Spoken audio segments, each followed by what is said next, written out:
إن الحمد لله نحمده ونستعينه ونستغفره ونعوذ بالله من شرور أنفسنا ومن سيئات أعمالنا من يهده الله فلا مضل له ومن يضلل فلا هادي له وأشهد أن لا إله إلا الله وحده لا شريك له وأشهد أن محمدًا عبده ورسوله يا أيها الذين آمنوا اتقوا الله حق تقاته ولا تموتن إلا وأنتم مسلمون يا أيها الناس اتقوا ربكم الذي خلقكم من نفس واحدة وخلق منها زوجها وبث منهما رجالا كثيرا ونساء واتقوا الله الذي تساءلون به والأرحام إن الله كان عليكم رقيبا يا أيها الذين آمنوا اتقوا الله وقولوا قولا سديدا يصلح لكم أعمالكم ويغفر لكم ذنوبكم ومن يطع الله ورسوله فقد فاز فوزا عظيما أما بعد فإن أصدق الحديث كلام الله وخير الهدي هدي محمد صلى الله عليه وسلم وشر الأمور محدثاتها وكل محدثة في دين الله بدعة وكل بدعة ضلالة وكل ضلالة في النار أجارني الله وإياكم من البدع ومن الضلالات ومن النار معشر المسلمين عباد الله أوصيكم ونفسي بتقوى الله فإنه من اتقاه وقاه والسعيد من خاف يوم الوعيد. محترم حضرات، آج کے خطبہ جمعہ میں ہم ذکر کریں گے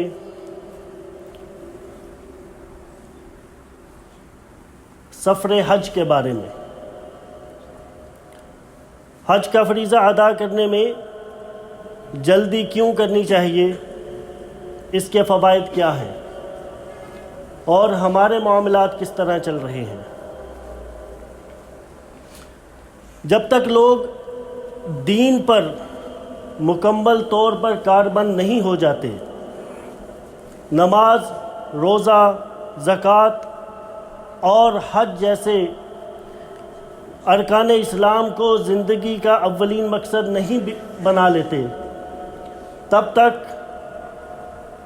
اس معاشرے سے بگاڑ، شر اور تنزلی کو ختم نہیں کیا جا سکتا.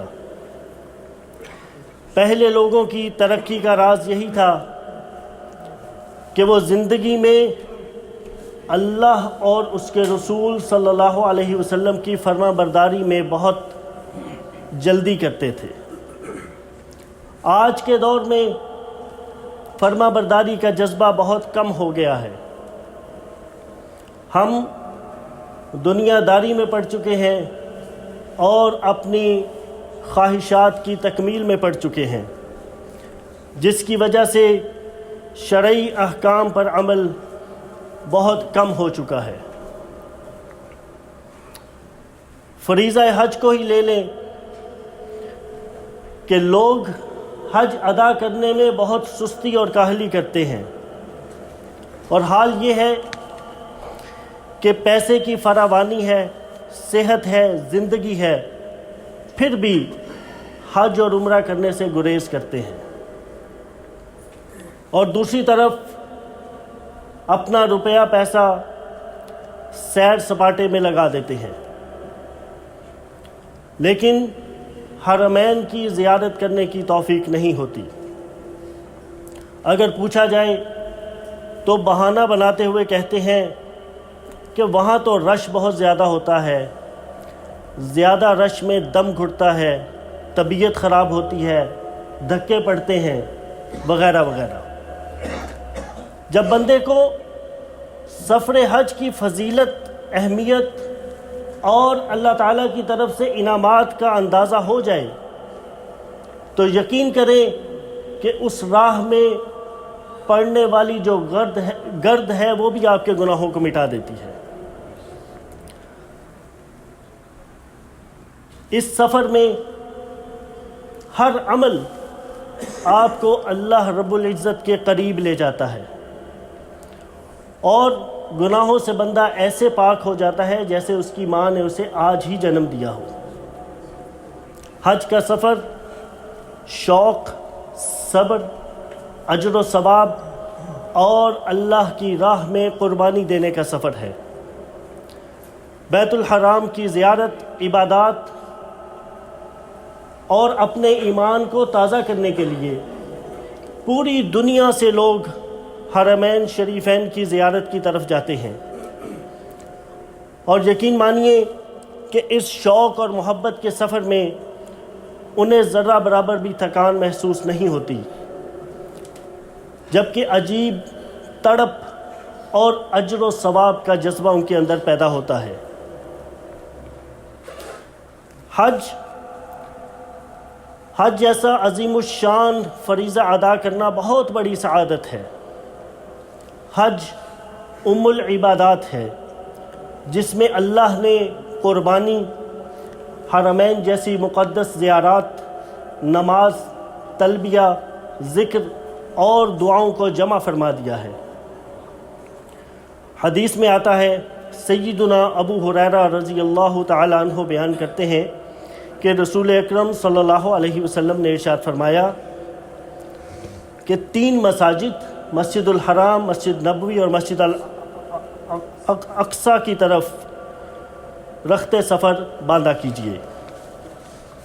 اس کے علاوہ تقرب اور عبادت کی نیت سے کہیں بھی سفر نہ باندھیں۔ اب ہم بات کرتے ہیں رسول اکرم صلی اللہ علیہ وسلم کے حج کی۔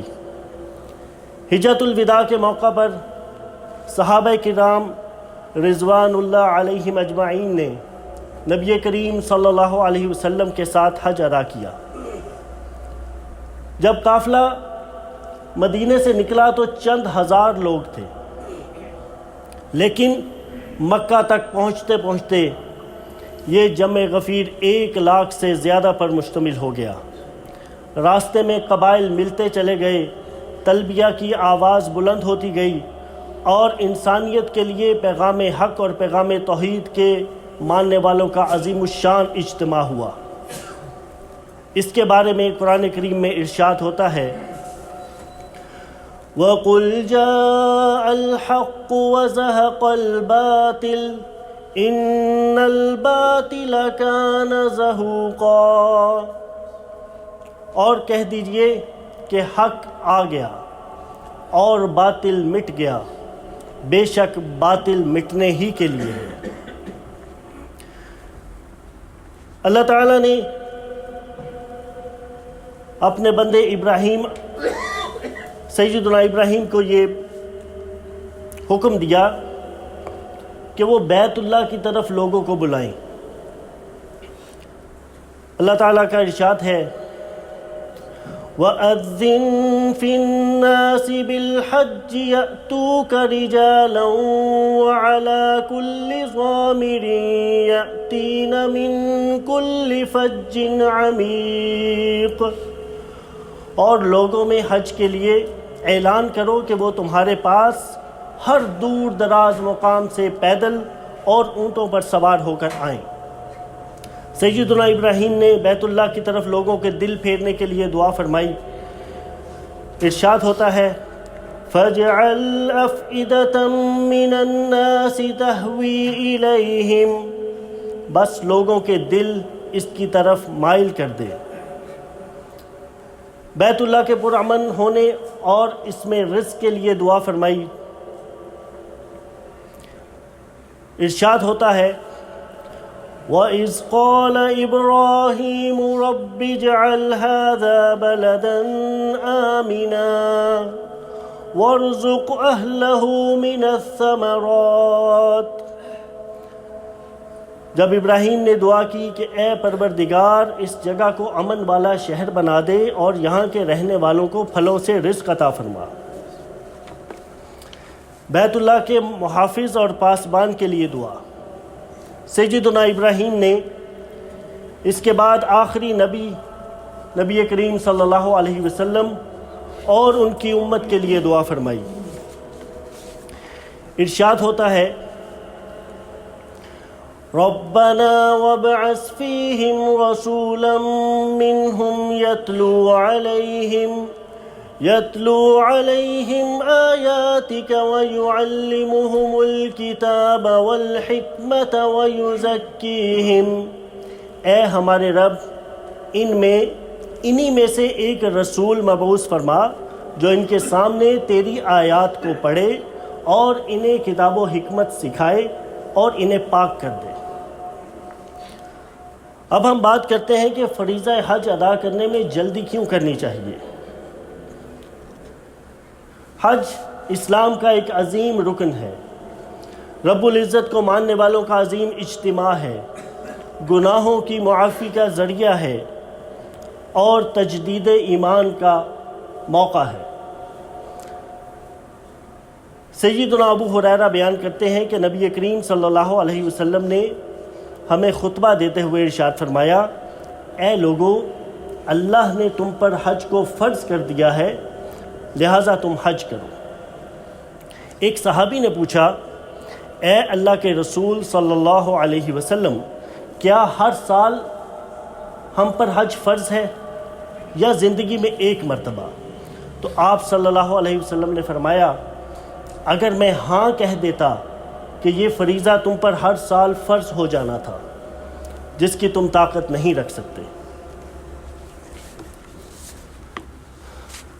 سیدنا فضل بن عباس رضی اللہ تعالیٰ عنہ بیان کرتے ہیں کہ رسول اکرم صلی اللہ علیہ وسلم نے ارشاد فرمایا کہ جو شخص حج کا ارادہ رکھتا ہو اسے چاہیے کہ جلدی کرے، کیونکہ ممکن ہے کہ وہ بیمار ہو جائے یا اس کی سواری گم ہو جائے یا اسے کوئی اور ضرورت آن پڑے جس کی وجہ سے وہ حج نہ کر سکے۔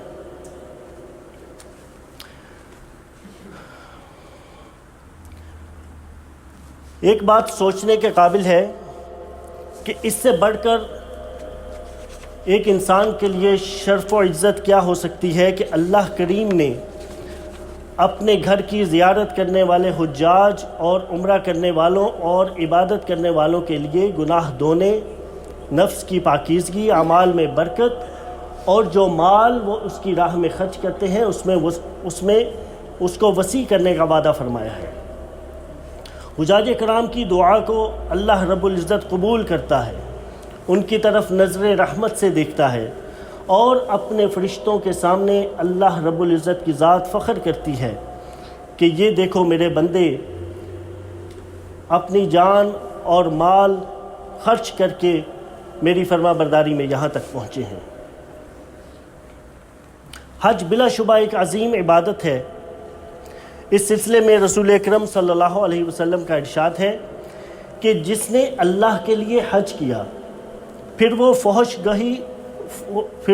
گوئی اور گناہ کا ارتکاب نہ کرے تو وہ حاجی گناہوں سے ایسے پاک ہو جاتا ہے جیسے اس کی ماں نے اسے آج ہی جنم دیا ہو۔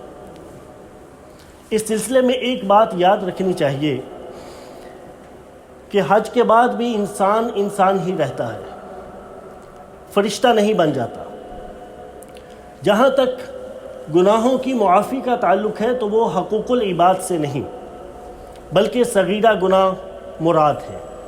کبیرہ گناہوں کے لیے توبہ بہت ضروری ہے۔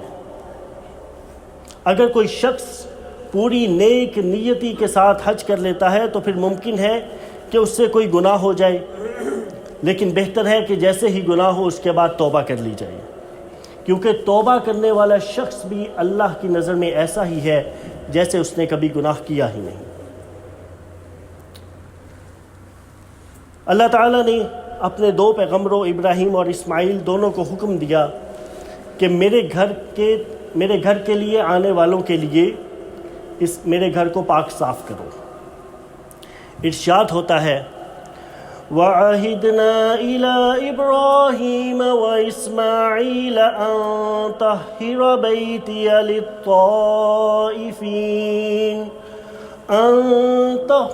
بَيْتِيَ لِلطَّائِفِينَ وَالْعَاكِفِينَ وَالرُّكَّعِ السُّجُودِ۔ ہم نے ابراہیم اور اسماعیل سے وعدہ لیا کہ تم میرے گھر کو طواف کرنے والوں، اعتکاف کرنے والوں اور رکوع اور سجدہ کرنے والوں کے لیے پاک صاف رکھو۔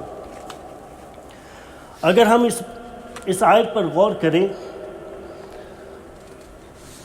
تو اس میں بہت زیادہ الفت کی بات یہ ہے کہ اللہ رب العزت نے مسجد الحرام کو اپنا گھر کہا ہے، اور اپنے دو عظیم الشان پیغمبروں کو حکم دیا ہے کہ وہ اس کی صفائی کریں، اس کو پاک صاف کریں، اور آنے والے مہمانوں اور دنیا بھر سے اس گھر کی طرف سفر کرنے والوں کو عزت افزائی دی ہے۔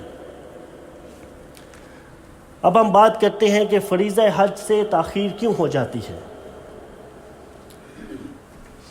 پیسے کی بہت زیادہ بہتات ہے، دنیا کی حرص و ہوس نے ہمیں اسلامی احکامات پر عمل پیرا ہونے سے غافل کر دیا ہے اور بے عمل بنا دیا ہے۔ دنیا کے رسم و رواج نے ہمیں روک رکھا ہے۔ مختلف باتیں ہیں، جیسے ابھی بچوں کی شادی کرنی ہے، حج عمرہ بعد میں کر لیں گے، ابھی اور بہت سارے کام ہیں، پوری زندگی پڑی ہے، ابھی یہ کام بعد میں کر لیں گے، ابھی بہت وقت پڑا ہے، نماز بعد میں پڑھ لیں گے۔ تو اس طرح کی جو باتیں ہیں یہ شیطان ہمارے ذہن میں ڈالتا ہے، جبکہ اللہ تعالیٰ نے اہل ایمان کو حکم دیا ہے کہ جو بھی استطاعت رکھتا ہو وہ حج کرے۔ ارشاد ہوتا ہے وَلِلَّهِ عَلَى النَّاسِ حِجُّ الْبَيْتِ مَنِ اسْتَطَاعَ إِلَيْهِ سَبِيلًا وَمَن كَفَرَ فَإِنَّ اللَّهَ غَنِيٌّ عَنِ الْعَالَمِينَ۔ اللہ تعالیٰ نے ان لوگوں پر جو استطاعت رکھتے ہوں اس گھر کا حج فرض کر دیا ہے، اور جو کوئی انکار کرے تو اللہ تعالیٰ تمام دنیا سے بے پرواہ ہے۔ اب ہم بات کرتے ہیں حج بدل کی۔ حج بدل ایسے مریض کی طرف سے کیا جائے گا جس کے شفا یاب ہونے کی امید نہ ہو، یا وہ بدنی طور پر کمزور ہو اور سفر نہ کر سکے۔ اس سلسلے میں ارشاد ہوتا ہے، امام بخاری نے بخاری شریف میں ایک باب باندھا ہے کہ جو شخص سواری پر سوار ہونے کی طاقت نہیں رکھتا لیکن اس پر حج ادا کرنا واجب ہے، تو اس بارے میں ایک حدیث ہے کہ سیدنا عبداللہ بن عباس رضی اللہ تعالیٰ عنہ سے روایت ہے کہ حجۃ الوداع کے موقع پر ایک عورت نبی کریم صلی اللہ علیہ وسلم کے پاس آئی اور کہا کہ میرا باپ بوڑھا ہو چکا ہے جبکہ اس پر حج کرنا فرض ہے، لیکن وہ سواری پر بیٹھنے کی طاقت نہیں رکھتا، تو کیا میں اس کی طرف سے حج کر لوں؟ تو نبی کریم صلی اللہ علیہ وسلم نے اس عورت کو حکم دیا تم اپنے باپ کی طرف سے حج کرو۔ امام مالک بن دینار کا قول ہے کہ نیک لوگوں کے دل نیک اعمال کی وجہ سے خوش ہوتے ہیں، اور فاسق و فاجر لوگوں کے دل گناہوں کی وجہ سے جوش مارتے ہیں۔ اب یہ ہمیں دیکھنا ہے کہ ہمیں کس چیز کا غم ہے، نیکیوں کا یا برائیوں کا۔ اقول قولی ھذا واستغفر اللہ لی ولکم ولسائر المسلمین فاستغفروہ انہ ھو الغفور الرحیم۔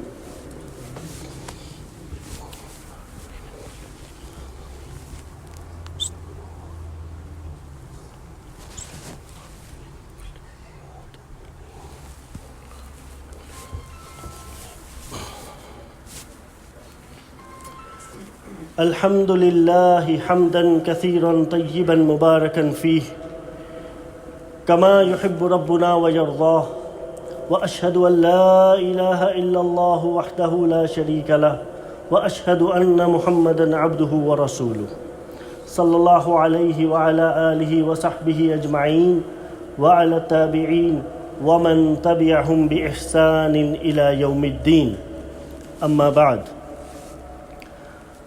اب ہم بات کرتے ہیں کہ حج کرنے کے کیا فوائد ہیں۔ ایک چیز انسان کی فطرت میں شامل ہے کہ اسے جس چیز میں فائدہ نظر آتا ہے اس طرف اس کی رغبت ہوتی ہے، خاص طور پر اگر یہ فائدہ اور منافع دنیا میں ہو، جبکہ حج ایک ایسا عمل ہے جس میں دنیا اور آخرت دونوں چیزوں میں فائدہ ہے۔ اب ہم غور کرتے ہیں کہ حج کے ایسے کون سے فوائد ہیں کہ ان فوائد کو ہم حاصل کر کے اللہ کی راہ میں، اللہ کی بارگاہ میں کامیاب ہو سکتے ہیں۔ حج ایک جہاد ہے جس میں انسان اپنا مال اور جان دونوں کو اللہ کی راہ میں کھپاتا ہے۔ حج گناہوں کو دھو ڈالتا ہے، بالکل ایسے جیسے کوئی نو مولود بچہ ہو۔ ایک مقبول حج کی جزا صرف جنت ہے۔ ایک حج دوسرے حج کے درمیان تمام گناہوں کا کفارہ بن جاتا ہے۔ حج کرنے والے اور عمرہ کرنے والے اللہ کے ہاں مہمان ہوتے ہیں۔ اللہ تعالیٰ اپنے فرشتوں کے درمیان اس بات پر فخر کرتے ہیں اور کہتے ہیں کہ میں نے اپنے بندے کو صحت اور مالی استطاعت دی تو میرے بندے نے میرا بندہ حج اور عمرہ کے لیے آیا۔ بار بار حج اور عمرہ کرنے والوں کے لیے بشارت ہے کہ اللہ تعالیٰ نے ان سے تنگ دستی اور فقیری کو دور کر دیا اور مال کی فراوانی دے دی۔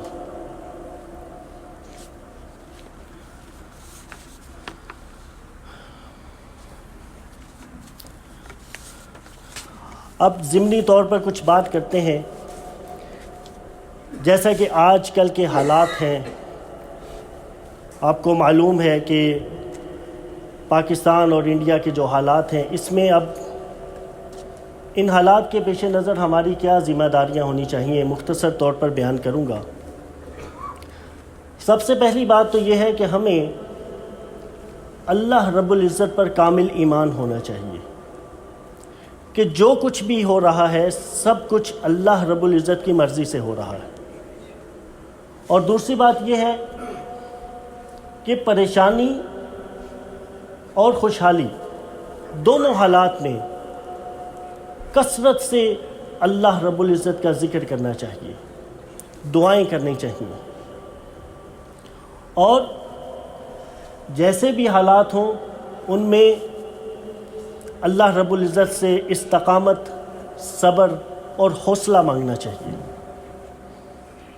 اور ایک چیز کا خیال رکھیں کہ جب جنگی حالات ہوں تو سنی سنائی باتوں کو آگے پھیلا کر مایوسی مت پھیلائیں، اور جو بھی جنگ کے حالات میں سپہ سالار ہو کوشش کریں کہ مکمل طور پر اس کو تعاون کریں اس کے ساتھ، اور رضاکارانہ طور پر جو کچھ بھی ہم کر سکتے ہیں شمولیت اختیار کریں، اور اپنے تمام ذاتی، سیاسی، سماجی اختلافات کو بالائے طاق رکھ کر متحد ہو جائیں۔ اور ایک اور چیز کہ اپنی فوج اور جو کچھ ہمارے پاس ہے اس پر فخر کرنے کی بجائے شکر ادا کریں۔ اللہ تعالیٰ سے دعا ہے کہ وہ ہمیں امن و سلامتی میں رکھے اور ہم سب کو توفیق عطا فرمائے کہ ہم اللہ کے گھر کے لیے بار بار سفر کریں۔